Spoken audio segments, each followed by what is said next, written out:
أكبر الله أكبر أشهد أن لا إله إلا الله أشهد أن لا إله إلا الله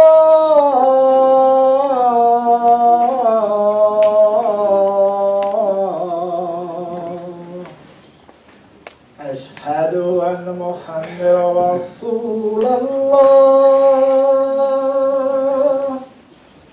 أشهد أن محمدا رسول الله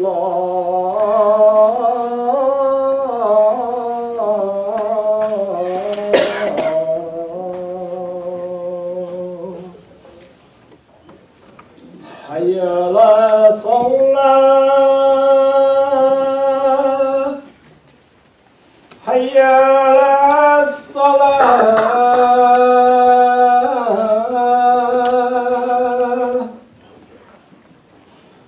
حي على الفلاح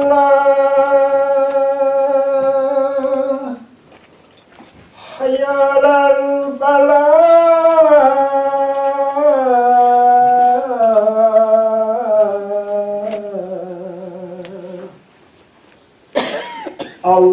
الله أكبر الله أكبر لا إله إلا الله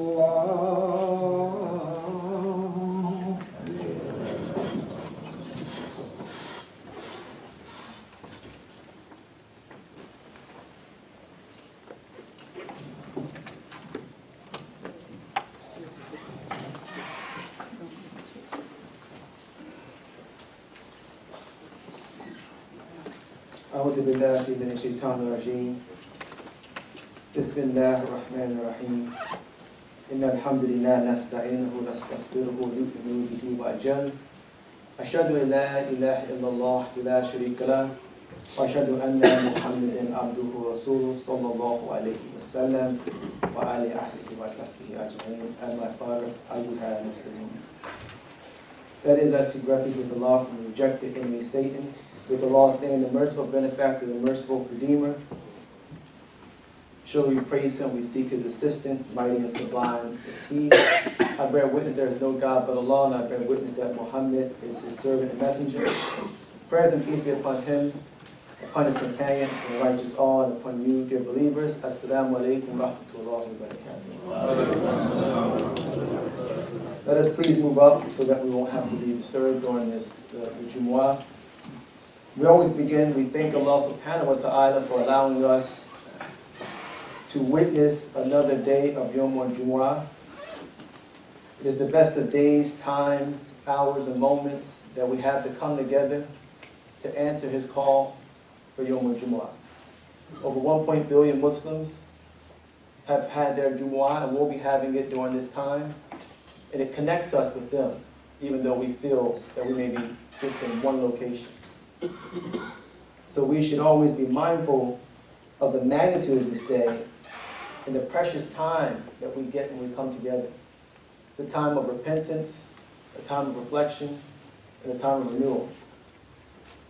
Today, with the short time we have, our topic will be one that you've heard before, we've said before, is to call all to the way of your Lord with wisdom and beautiful teaching. So this will be coming from 16:125. It says, Bismillah ar-Rahman ar-Rahim.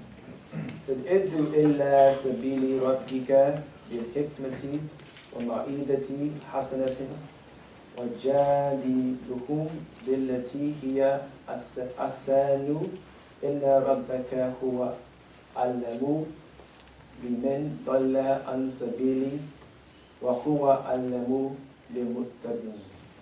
It says, invite all to the way of your Lord with wisdom and beautiful preaching, and argue with them in ways that are best, most gracious, for thy Lord knows best, who has strayed from his path and who has received guidance.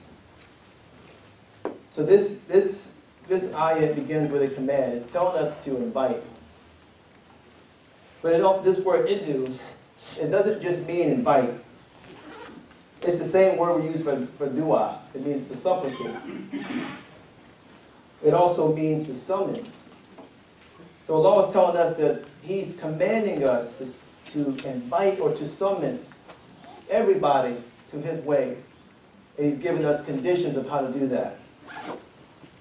But the idea of iddu is also connected to attraction. In English, it's hard to explain the beauty of the Quran. Because if I say the boy invited his friend to dinner, dinner may be awful. Or if I say the boy invited him somewhere, English doesn't tell us what kind of invitation is that. But the idea of iddu, of the dua, it has an attractive quality to it. You are inviting someone to something that is attractive. It's almost like when you think of the bakery. When you walk by a bakery, that smell you get, that's a good invitation. You know that something's coming from this building that smells good. So when Allah is saying, "Iddu illa sabili rabbika," the idea of the invitation we know the invitation has something beautiful in it. Let us look at another verse that we have with this same idea. It says, Surah 17:56, it says, "Kulli a'udu alladhina za'amtu min dunihi fala yahlamukum kashfa duri ankum wala tahwil."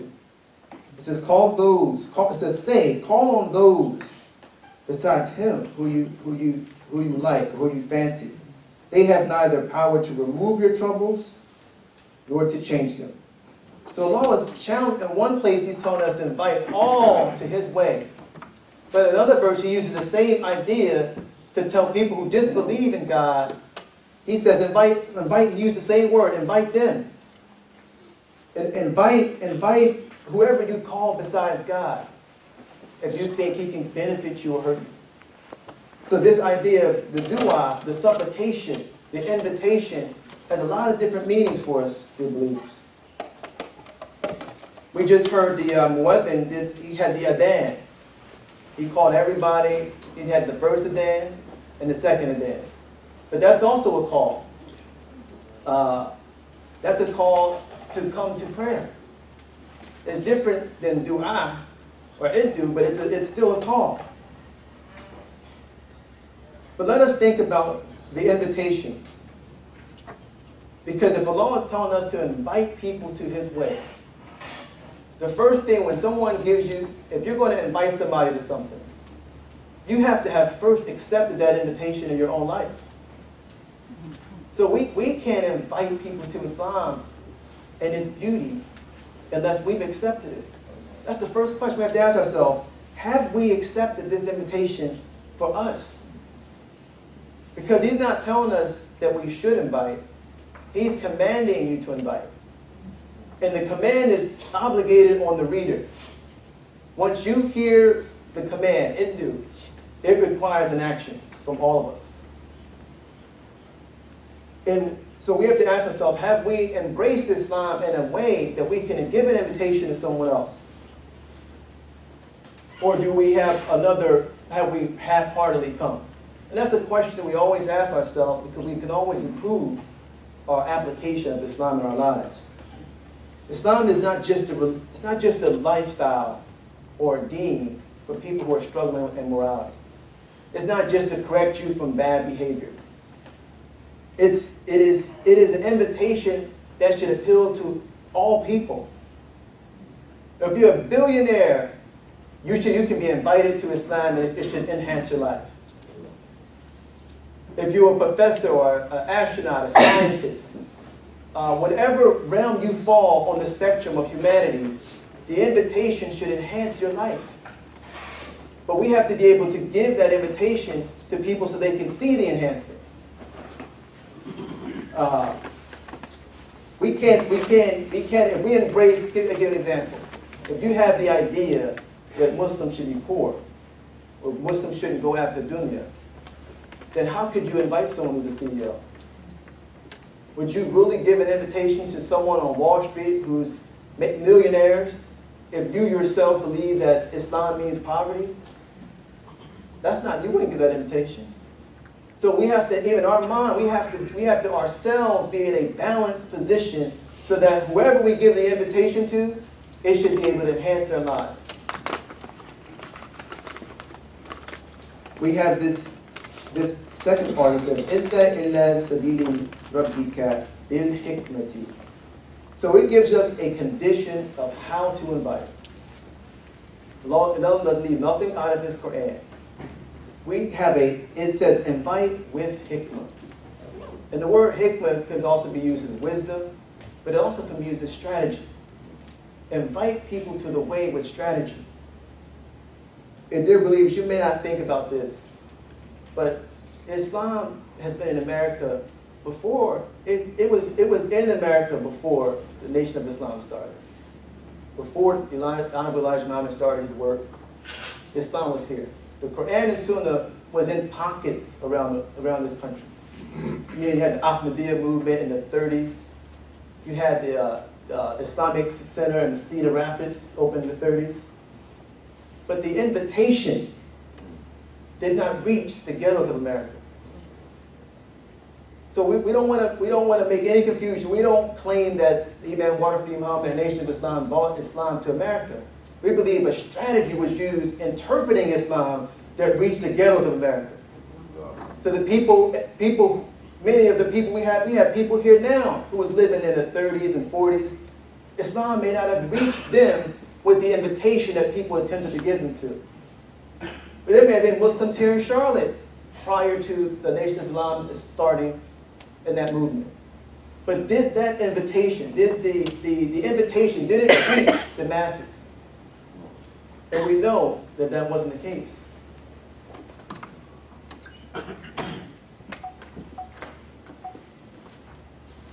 What does this have to do with invite all to the way of the Lord?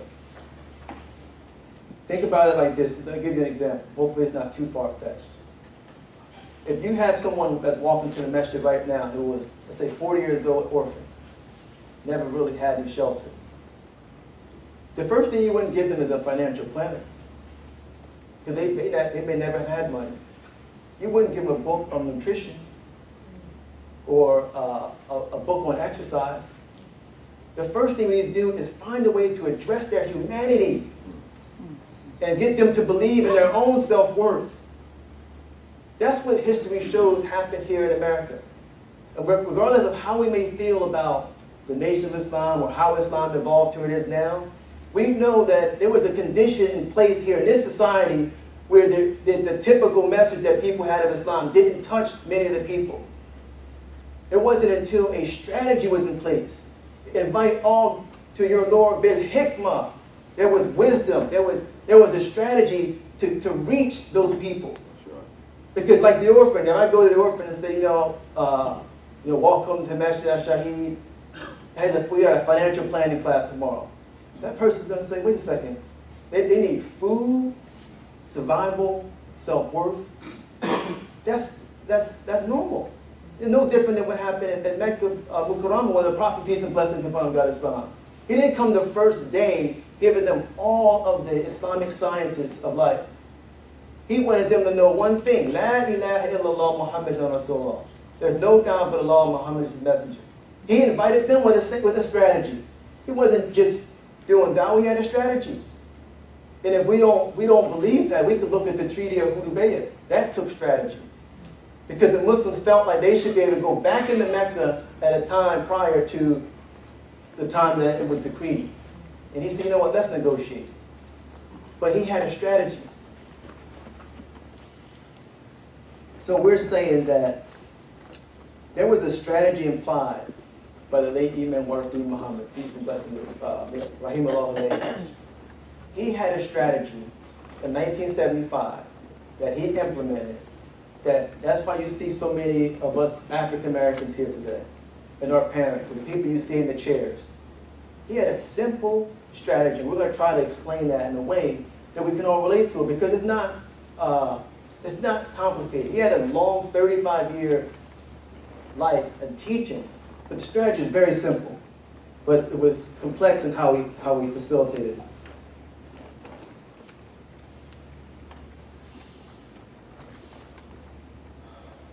His strategy was this, dear believers.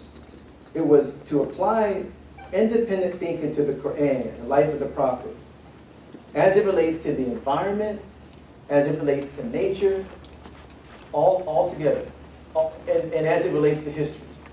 He used all those elements to invite people to Islam in a way that it touched their soul and their hearts.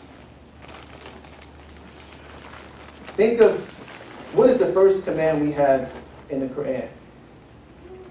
We all know. Iqra bismi rabbika alladhi khalaq. Iqra bismi rabbika alladhi khalaq. It says, read in the name of your Lord who created. The strategy is right in that ayah, isn't it? Because think about it. When the Prophet got that first revelation, Iqra bismi rabbika alladhi khalaq, there was no Quran there. He only had that verse. So what can God be commanding him to read? If you only have one verse, what can you read? He had to read the creation. He had to read his people. He had to look at his own life. And then he had to apply it and with hikmah to the people he lived with. The same strategy was used in 1975. Imam Muhammad, he had to read the people. He used the creation and the analogies of how to attract us to Islam. And he applied it in a unique time. You have to always be able to apply it at the time so it fits. We're going to try to give some examples of that. And Allah tells us in the Quran, He says, in the creation of the heavens and the earth, and in yourselves, there are ayats, there are signs. So what is that? That is a formula. There's the revelation of the Quran, which is a sign. There's the creation, which is an ayat. And when you are an ayat. So anytime you're reading the Quran, you have to do that. Look at all three of those things. What does the Quran say? What's happening in nature? What's happening within me? And then you can try to apply it. Again, Islam was here. But a new commentary on the Quran was presented that re-sparked. I don't want to say sparked, because throughout history of Islam, we've had people bring this spark to the Muslim world. We've had math and science and medicine. Someone was reading the creation and reading Revelation to bring all those things to Islam during that time. So this just a re-spark. But what happened? They say, history says that between the 10th and 11th century, the door of ijtihad closed. And that is basically, some of the scholars said that they issued a fatwa that the time period of independent thinking should be closed. And the premise was that many people were coming up with their own individual rulings. Everybody felt like they can give a ruling on Islam. So they said, you know what, we've had enough, we have enough. Let's go ahead and close this door to never be reopened. But we know the idea of jihad, to struggle.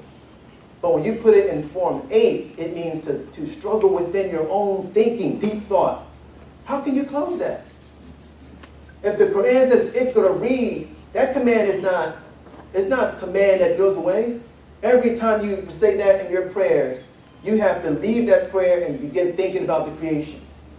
So for them to close the door, and they went to the opposite extreme and said, we're going to implement this idea of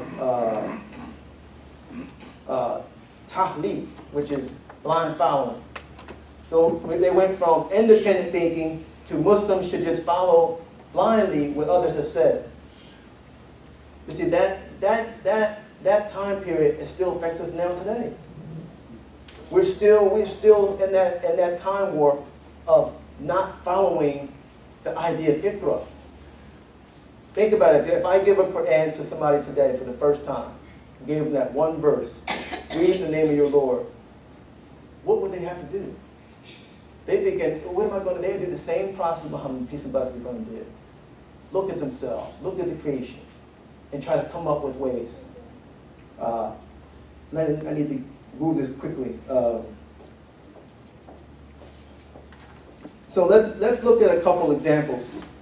And this is the Imam's using his formula, or I like to call it formula, using that simple idea of analyze the ayat, look at history, look at nature, and apply it.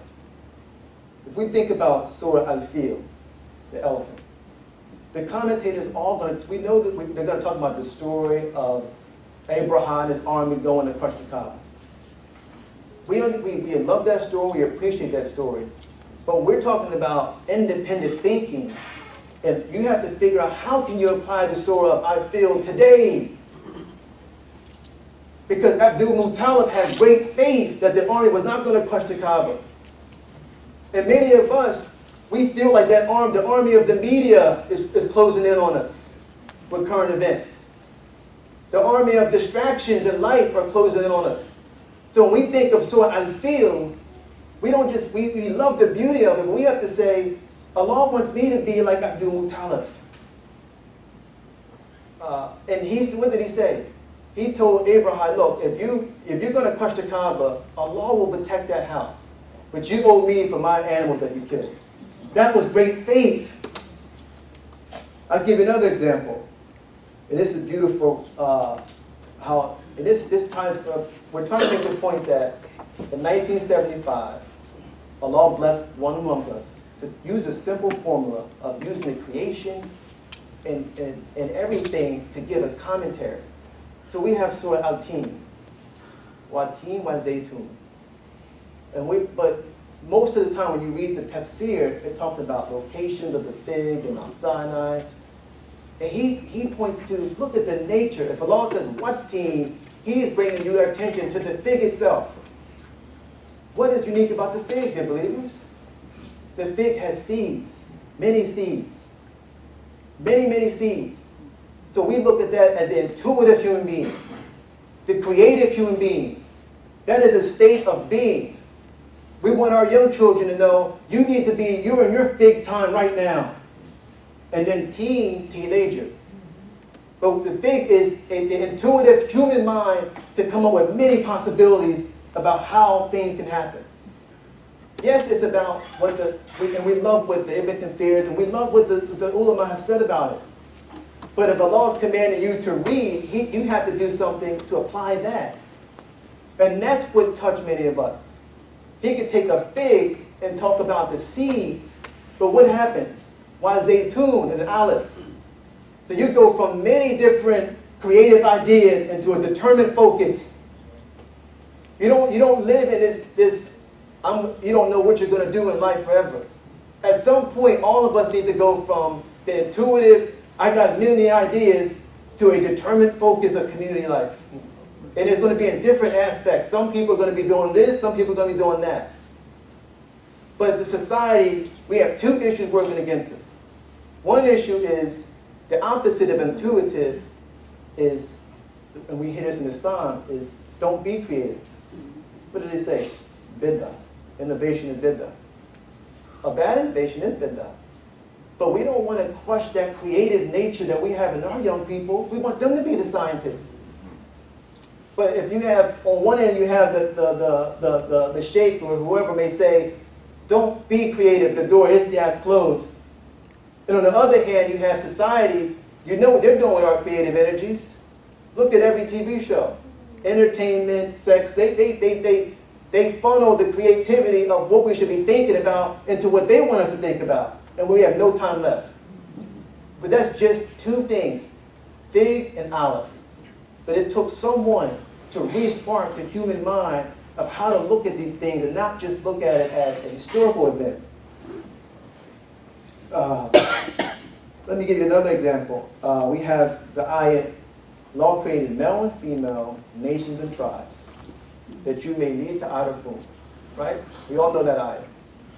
But a commentary has to be taken from that ayat that fits your reality where you are. You got to look at the creation, you got to look at everything. So if you live in, let's say you live in Juneau, Alaska. When you read that ayat, the commentary to you, you may have to go to Hajj to see different nations and tribes so you can get to know. Because you may only see Alaskans your whole life. But the person living in Times Square, they read the same ayat, the commentary has to address them differently. It may not mean just meeting people to get to know. It may mean interacting and appreciating people. Us here in this masjid.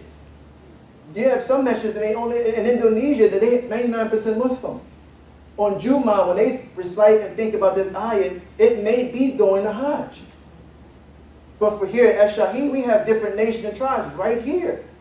So what is it asking us to do? It's not asking me to get to know you, because I know you. You have great dishes. We bring that. I love Pakistani and different food. It may be asking me to learn to appreciate your brother. Invest in your brother. Learn from your brother's history. Learn from your sister's history. So depending on where you are, that one verse and the commentary would be much different depending on setting. This is really tough for me because I usually can finish soon, but I'm struggling because this is an issue. We're at the crossroads, and it's very subtle. Many different communities focus a lot on history. We have a glorious, glorious history. With Umar series, all of this stuff is great. But the question is, how do you invite people with strategy using that history so they can apply that and compete now? If we were somewhere else, we would have to use strategies in those countries and environments. We live in the most diverse, multicultural environment the world has ever seen. So the Muslim who lives here and stays here, they have to have a strategy of how to invite people to all that's good. ربنا آتنا في الدنيا حسنة وفي الآخرة حسنة وقنا عذاب النار.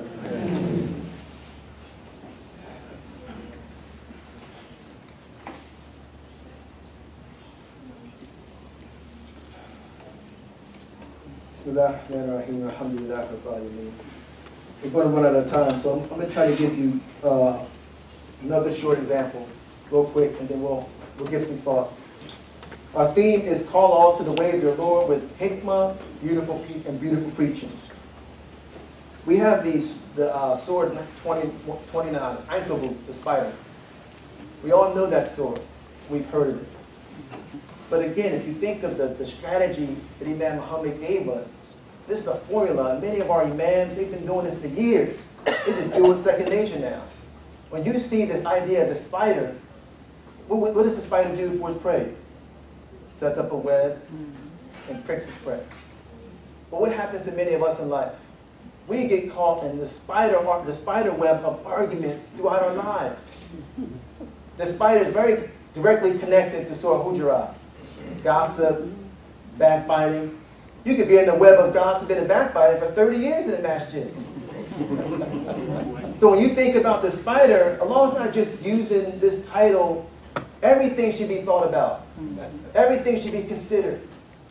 We can't just think of these verses and the titles as just that he just using a spider.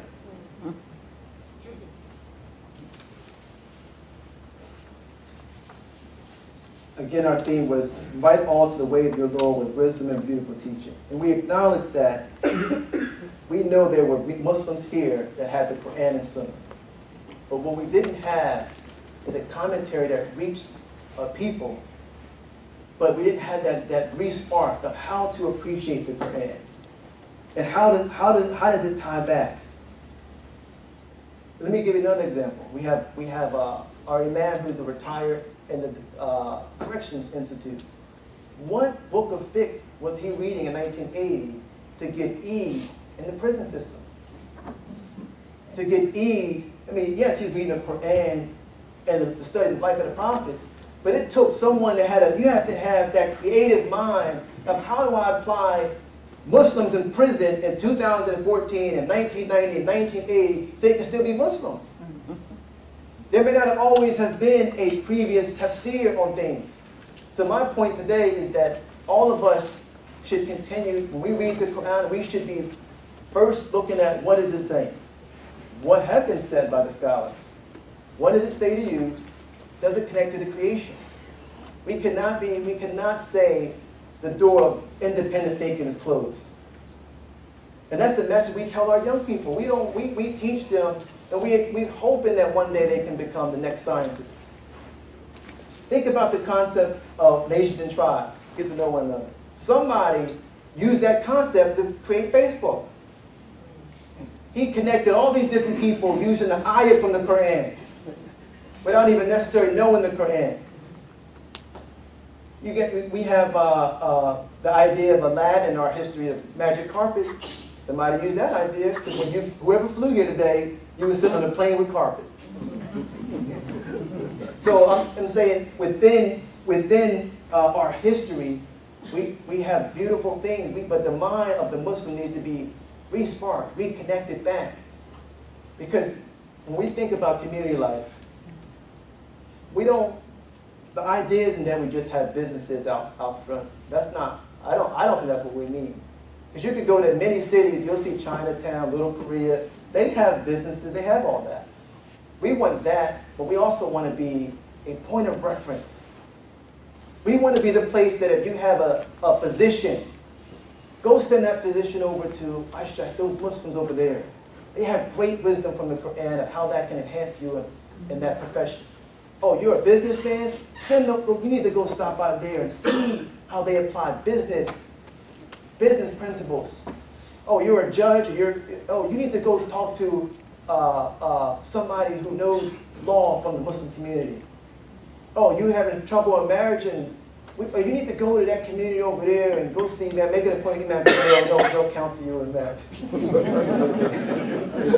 We want to be a center of reference. That's what we mean by community life. Because all of us are trying to educate our children, get degrees. We're going to be professionals.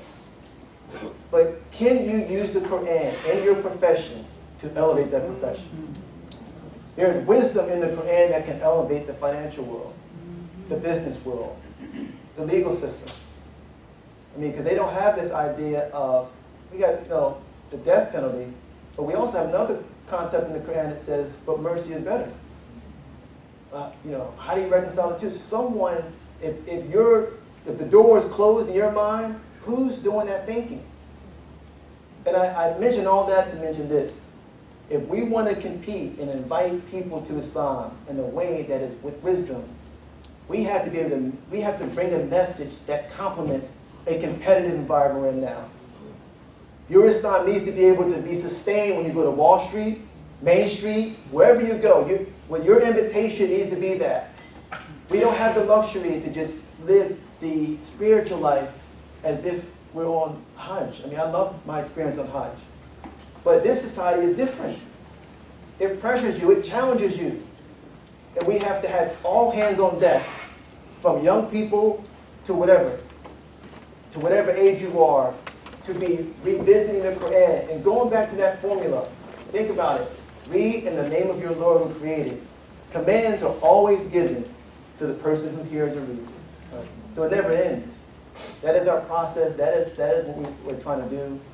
And we hope that you appreciate that. You may not accept the leadership that many of us have come from. We want you just to appreciate it. We have probably 4 different schools of thought sitting right amongst us. So my role is to learn from you and your school of thought and how you can invite people. Your role